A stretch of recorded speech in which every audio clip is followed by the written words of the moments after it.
Bismillahirrahmanirrahim. Adam bul жашоодо башка адамдардын тажрыйбасынан пайдаланып, өзү кайрадан ошончо жылды тажрыйбадан өткөзүп отурбастан, көп жылды кыскартып, убакытты кетирбестен пайдаланса болот. Бул алдындардын бири 50 жыл изденип, сапар кылып, башка мамлекеттерге барып, изденип көрүп жүрүп, ушул 4 осуятка токтолдум дейт. Бул осуяттар жөнүндө Кур'ан-ы Керимде пайгамбарыбыздын хадистеринде көп келген өзү негизи саллаллаху алейхи ва саллям. Бирок ошондой болсо дагы буларга токтолуп кетебиз. Биринчи осуятым дейт, өткөн ишке капаланба. Өткөндүн баарын бир капка салып, оозун бууп, унутуу ааламына таштап кой дейт. Алардын баарын унут дейт. Карасаңыз, сүйүктүү пайгамбарыбыз саллаллаху алейхи ва салламга кандай кыйынчылыктар келди. Өзүнүн жубайынан, балдарынан, өзүнүн абасынан, досторунан, жеринен, ушулардын бардыгынан айрылган убакта, душмандардын бардыгы курчап турган убакта Алла Таала ла тахзан инналлаха ма'на, кайгырбагын, капаланбагын, Аллах Таала силер менен бирге дейт. Бул биринчи осуят. Демек бизге кандай кыйынчылык келбесин пайгамбарыбызга салыштырмалуу.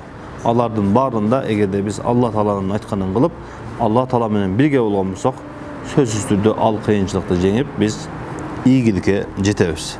Экинчиси коркпогон дейт.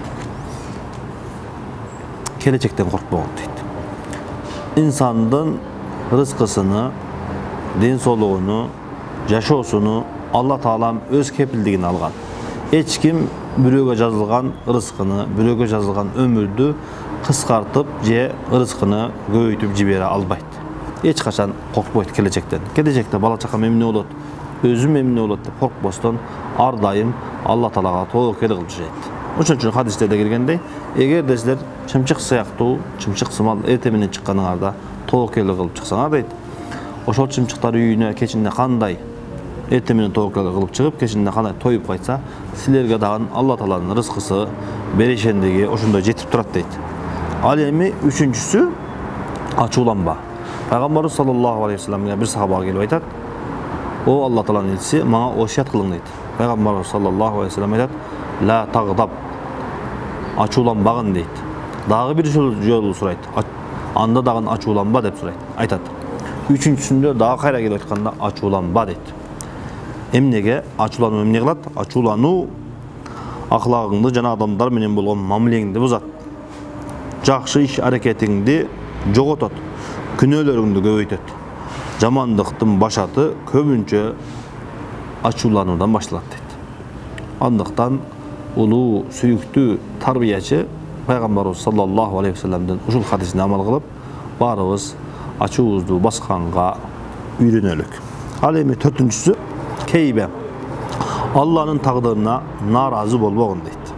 Алла бешенеңе жазган нерсе болот.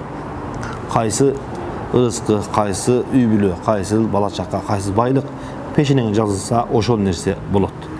Алла Таала ким ишини алам деген болсо, алардын баары кетет. Демек, Алла Таала бизге берген нерсеге, жазган нерсеге кейбешибиз керек экен. Ошон үчүн Аллах Таала Кур'ан-ы Керимде мумундарды сыпаттаганда дейт: "Аллазина иза асабатум мусибатун қалу инна лиллахи ва инна илейхи ражиун." Биз Алла Таалага таандыкпыз барыбыз. Алла Таалага кайтуучубуз дейт. Демек, Алла Таала өзүң бердиң, өзүң алдың деп, момун мусулманда эч кандай кейүү болбош керек экен. Жана ушул аяттын уландысында улаика алейхим салаватум мир раббихим рахма.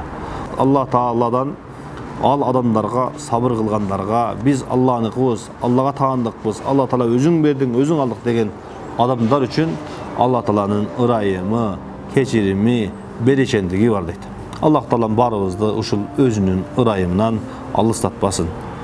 Ассаламу алейкум ва рахматуллахи ва баракатух.